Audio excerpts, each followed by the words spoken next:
नवाबशाह के इलाके काजी अहमद में हजरत लाल शहबाज कलंदर के उर्स में जाने वाली जायरीन की वैन हादसे का शिकार, 6 अफराद जाँ बहक और 10 जख्मी हो गए। जायरीन का ताल्लुक पंजाब के शहर बोरेवाला से है।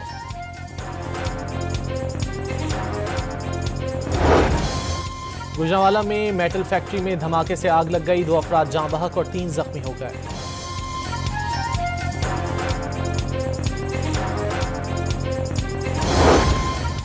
लाहौर की इंसदादे दहशतगर्दी अदालत में 5 अक्टूबर को जलाओ घिराव का केस, पुलिस रिपोर्ट में सलमान अकरम राजा समेत 7 मुल्जिमान कसूरवार करार।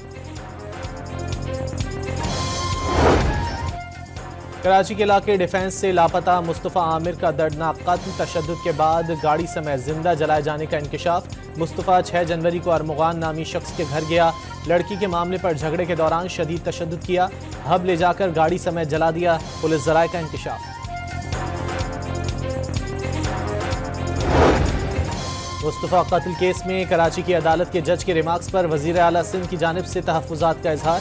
अदालत ने जिस्मानी रिमांड पुलिस के हवाले क्यों न किया, DSP के जख्मी होने को मामूली वाक़या क्यों कहा, मुराद अली शाह की आला अदलिया से नोटिस लेने की अपील।